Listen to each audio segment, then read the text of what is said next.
नमस्कार दर्शकों, इस वक्त हम मौजूद हैं रामचरण जी के पास में। पूर्व सभा विधायक रहे हैं 140 हमारे श्रीनगर विधानसभा से और इस वक्त प्रत्याशी हैं श्रीनगर विधानसभा से समाजवादी पार्टी। आज हमारे शो यूपी 22 का सीएम कौन विधानसभा चुनावी महासंग्राम में आप सम्मिलित हुए हैं। रामचरण जी, आपका बहुत बहुत स्वागत है। बहुत बहुत धन्यवाद। पहला सवाल है, चुनावी बिगुल बज चुका है, प्रत्याशी मैदान में आ चुके हैं, इस वक्त आप क्या रिएक्ट करेंगे? देखिए, समाजवादी पार्टी एक विचारधारा है, विचारधारा पे चुनाव लड़ती है। समाजवादी पार्टी के मुखिया जो कहते हैं वो करते हैं, इसको पूरे उत्तर प्रदेश की जनता ने मान लिया है।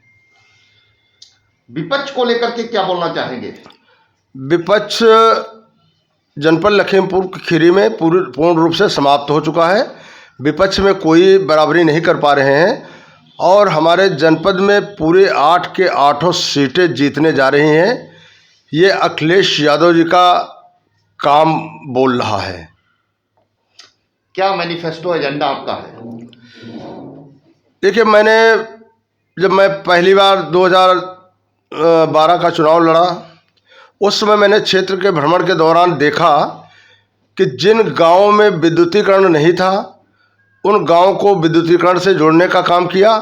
जो गांव मेन रोड से नहीं जुड़े थे उन गांवों को मेन रोड से जोड़ने का काम किया। इस बार मेरा एजेंडा है कि एक हमारे यहाँ उल नदी पड़ती है जो श्रीनगर विधानसभा को 2 भागों में बांटने का काम करती है, उसके ऊपर पुल बनवाने का हमारा एजेंडा है। और जो गांव शेष कोई ऐसे बचे हैं पूरा उनको मेन रोड से जोड़ने का हमारा लक्ष्य है। आपकी विधानसभा में टोटल कितने वोट्स है और क्या पाने का टारगेट है? 3.25 लाख के समथिंग वोट है, जो लमसम 2.5 लाख के आसपास वोट पड़ेगा। समाजवादी पक्ष में करीब 1.5 लाख प्लस वोट मिलेगा।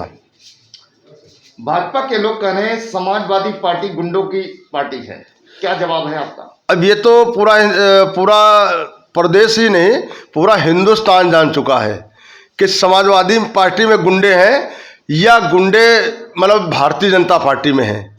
ये तो उन्होंने प्रदर्शित करके दिखा दिया है। विधायक सांसद के ऊपर बराबर मुकदमे लिखे गए हैं। ये पूरा उत्तर प्रदेश, पूरा हिंदुस्तान जान गया है। किस किस बिरादरी और समाज के लोग आपसे जुड़े हुए हैं? सर्व समाज के लोग हमारे साथ में जुड़े हुए हैं। हमारे साथ में कोई एक बिरादरी और एक जाति एक धर्म के लोग नहीं जुड़े हैं, सर्व समाज के लोग जुड़े हुए हैं।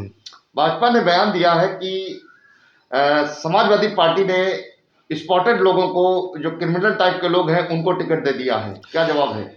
क्या वो जब हमारे पास आते हैं तो क्रिमिनल होते हैं और अगर भारतीय जनता पार्टी के पास चले जाते हैं तो वो क्या दूध के धुले हुए हो जाते हैं? गंगा जल से मतलब उनको छेड़ करके पवित्र कर दिया जाता है। ये पूरा हिंदुस्तान देख रहा है कि मतलब जो लोग हमारे पास थे और वो भारतीय जनता पार्टी के खेमे में खड़े दिखाई पड़े जा करके, उस समय क्या मतलब गंगा जल से उनको पवित्र करके उनको पार्टी ज्वाइन कराई गई थी। रामचरण जी, 2017 में आप हार गए थे, पराजय का मुंह देखा था, स्वाद चखा है। राजनीति में क्या आपका अनुभव रहा है? हमारे दर्शकों के साथ साझा करें, कुछ बताएं। 2017 में चांस की बात, हमारे नेताजी ने मतलब हमको चुनाव लड़ने के लिए मना कर दिया था। मैं चुनाव नहीं लड़ा था, पार्टी चुनाव लड़ रही थी। लेकिन कहीं न कहीं मतलब जो है, अगर मैं चुनाव उस समय भी लड़ रहा होता तो जनता के बीच में जो काम किया था उस काम के आधार पर जनता हमको दोबारा मौका देती और चुनने का काम करती। गठबंधन, भाजपा के लोग कह रहे हैं गठबंधन तो 14 में हुआ, 17 में हुआ और 19 में हुआ, इस बार भी गठबंधन विफल होगा, निश्चित है। ये अपनी उनकी सोच है, ये उनकी सोच है। गठबंधन हमारा पूर्ण रूप से सफल होगा। सभी लोग जो हैं पूरी ताकत के साथ में जुट गए हैं, क्योंकि ये आरक्षण एकदम ख़त्म करना चाहते हैं। भारतीय जनता पार्टी आरक्षण एकदम ख़त्म करना चाहती है। इस चीज़ को ध्यान में रखते हुए बीसी और एससी जितने भी वर्ग के लोग हैं, सब लोग एक मंच पे आ करके मंच को साझा करने का काम किया है, मजबूती प्रदान करने का काम किया है। उनका समाजवादी पार्टी में स्वागत है और सब लोग मिल करके चुनाव लड़ रहे हैं। विधायक रहते हुए क्षेत्र में कौन कौन से विकास कार्य आपके द्वारा संपादित कराए गए? एक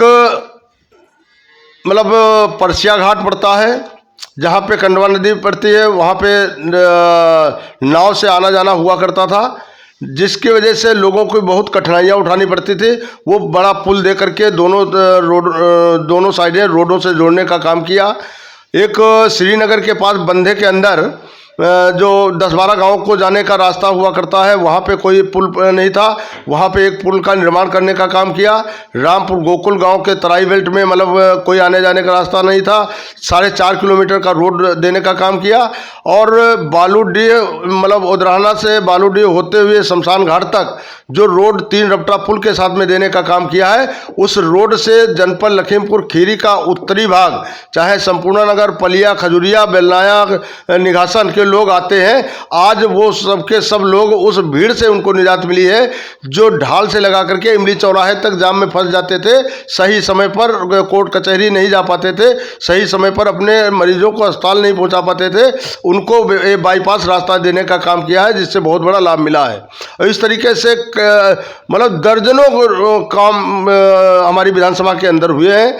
राष्ट्रीय अध्यक्ष जी उस समय हमारे यहाँ चुनाव प्रचार में आए थे, तो उन्होंने कहा था कि जब उत्तर प्रदेश के भ्रमण पे निकलेंगे तो सबसे पहले श्रीनगर विधानसभा में आएंगे। और वास्तव में जब उत्तर प्रदेश के भ्रमण पे निकले तो सबसे पहले वो आए और आकर के हमारे जनपद को एक कृषि विश्वविद्यालय का कैंपस देने का काम किया, जिसमें आज तक इन्होंने क्लासेज यहाँ पे चालू नहीं करा पाई। और हमारी गवर्नमेंट उस समय 2017 में चली गई, जिसके चलते भारतीय जनता पार्टी ने पूरे 5 साल में यहाँ पे जो हमारा कैंपस बना हुआ है, कैंपस में क्लासेस चालू नहीं करा पाए। ट्रामा सेंटर देने का काम किया, उसमें डॉक्टरों की नियुक्ति ये नहीं दे सके, वहाँ पे अल्ट्रासाउंड और एक्सरे की मशीनें वहाँ पे नहीं लगा सके, जिससे आम जनता को उससे लाभ मिलता। रामचरण जी भाजपा से मंजू त्यागी हैं, बसपा से मीरा बानो हैं, दोनों जोर शोर के साथ चुनाव लड़ रहे हैं, कैसे इनके साथ में कम्पीट करेंगे? देखिए, भारतीय जनता पार्टी के जो मंजू त्यागी जी हैं, उनके बारे में पूरा क्षेत्र हमारा जान चुका है और उनको एकदम से निगलेक्ट कर दिया है। जहाँ पे वो जा रही हैं वहाँ से उनको खदेड़ा जा रहा है। और रहा बसपा से प्रत्याशी, बसपा के प्रत्याशी को कोई भी लाइक नहीं कर रहा है। वो इसलिए चूँकि वो हमारी अभी पार्टी में, समाजवादी पार्टी में थे, उनको समाजवादी पार्टी चुनाव लड़ाने का काम किया गया था, लेकिन वो इस बार उनको टिकट नहीं दिया गया, चूँकि पिछली बार परफॉर्मेंस बहुत अच्छा नहीं दे सकी थी। इसकी वजह से टिकट चेंज करके फिर पुनः हमको दिया गया। इसकी वजह से वो बसपा में जा करके बसपा ज्वाइन करके और लड़ने का काम कर रही हैं। विशेष तरीके से वो अपने समुदाय, मुस्लिम समुदाय में जाने का काम कर रही हैं, जहाँ पे हर जगह हमारे मुस्लिम भाई वो नहीं पुनरावृत्ति करने देंगे। जो बिहार में पुनरावृत्ति हुई है, जो बिहार में हुआ था चुनाव में, वो पुनरावृत्ति उत्तर प्रदेश की जनता नहीं करने देगी। इससे वो सावधान हो जाएं। रामचरण जी, यदि इस बार आप विधायक होते हैं, गवर्नमेंट में आते हैं, तो क्षेत्र में किन विकास कार्यों को प्रायोरिटी देंगे? मैंने बताया कि जो हमारे गांव अभी मेन रोडों से नहीं जुड़े हैं, चूँकि यातायात का संसाधन बहुत महत्वपूर्ण होता है। जिस गांव के लिए रास्ता नहीं है, वो गांव विकास से वंचित हमेशा के लिए रहेगा। इसलिए हमारी प्राथमिकता है कि हम गांव को मेन रोड से जोड़ने का काम करें, और 12 से 17 के बीच में जोड़ने का काम किया था। इस बार जो भी गांव पूरे बच गए हैं, उनको भी मैं जोड़ने का काम करूंगा, क्योंकि विकास वहीं पे जहाँ पे रोडें होती हैं, आना जाना होता है, वहाँ पे बाजारें लगना शुरू हो जाती हैं, तो गांव की इनकम बढ़ जाती है। रामचरण जी, विधानसभा के राजनीतिक प्रतिद्वंदियों के लिए क्या पैगाम है? प्रतिद्वंदी मैं समझ नहीं पा रहा हूँ कौन प्रतिद्वंदी है। आम जनता जब हमारे साथ में है, तो प्रतिद्वंदियों के बारे में मैं कुछ कहना नहीं चाहता हूँ, मैं कुछ बता नहीं सकता हूँ। भाजपा ने एक बयान दिया है, लाल टोपी रेड अलर्ट है, क्या बोलेंगे इस पर?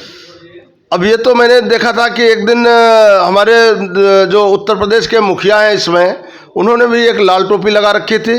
अगर ये उनको गलत लग रही है, तो शायद अपनी टोपी के ऊपर उनको निशाना साधना चाहिए। यूपी खबर के माध्यम से इस वक्त जनता से, चुनाव को दृष्टिगत रखते हुए जनता से क्या अपील है आपकी? जनता से मेरी यही अपील है कि आने वाले 2022 के चुनाव में, ये जो 23 तारीख को मतदान होने जा रहा है, समाजवादी पार्टी ने जो काम किया है, आम जनता उसको सिर माथे लगाने का काम किया है। जनता जान चुकी है माननीय अखिलेश यादव जी जो कहते हैं वो करते हैं, इसमें कहीं संशय नहीं है, कोई जनता को संदेश नहीं है। भारतीय जनता पार्टी ने जो जनता के बीच में कहा था, एक भी वायदा पूरा नहीं किया है, इससे जनता पूरी तरीके जान चुकी है। विपक्ष हमारे यहाँ समाप्त हो चुका है, विपक्ष में कोई है ही नहीं। अब कैंडिडेट अपना लड़ रहे हैं, उनके बारे में कुछ कहूँगा नहीं। जो कुछ उन्होंने किया है वो हमारे श्रीनगर क्षेत्र की जनता भली भांति जान चुकी है और उनको निगलेक्ट कर चुकी है। वोट मांगने के लिए आप जनता से अपील करेंगे? मैं जनता से अपील करता हूं, मतलब अपने पूरे श्रीनगर विधानसभा की जनता से अपील करता हूं कि वो लोग माननीय अखिलेश यादव जी के कार्यों को ध्यान में रखते हुए, चूँकि उन्होंने जो भी कहा, अगर उन्होंने कहा कि मतलब हम युवाओं को आगे बढ़ाने का काम करेंगे, लैपटॉप देने का काम करेंगे, हम कन्याओं को कन्या विद्याधन जो नेताजी देने का काम किया था उसको हम दोगुना करने का काम करेंगे, नहर नलकूप का मुफ्त पानी देने का काम करेंगे, सारे के सारे वायदे उन्होंने पूरा करने का काम किया। इस बार उन्होंने मतलब हमारे राष्ट्रीय अध्यक्ष जी ने कह दिया है कि सरकार में आने पर हम किसानों को 5 बोरी यूरिया और 2 बोरी NPK मुफ्त देने का काम करेंगे। साथ में कहा कि जो महिलाओं को पेंशन देने का काम समाजवादी पार्टी सरकार कर रही थी, भारतीय जनता पार्टी आने के बाद में उस पेंशन को समाप्त करने का काम किया है। हम पुनः सत्ता में आएंगे तो हम 3 गुना यानी कि 1500 रुपये महीने, साल में 18,000 देने का काम करेंगे मेरी समझ से, और 300 यूनिट तक बिजली मुफ्त देने का वायदा किया है, वो घोषणा पत्र में है। तो इन सारे घोषणा पत्रों को वो क्रमवार से पूरा करने का काम करेंगे और इस चीज़ को हमारे क्षेत्र की जनता समझ भी रही है कि अखिलेश यादव जी जो कहते हैं वो करते हैं। दर्शकों, अभी आप रामचरण जी को सुन रहे थे। सर्वप्रथम समाजवादी पार्टी के द्वारा जो भी योजनाएं लॉन्च की गई हैं उनके बारे में सबको बताया।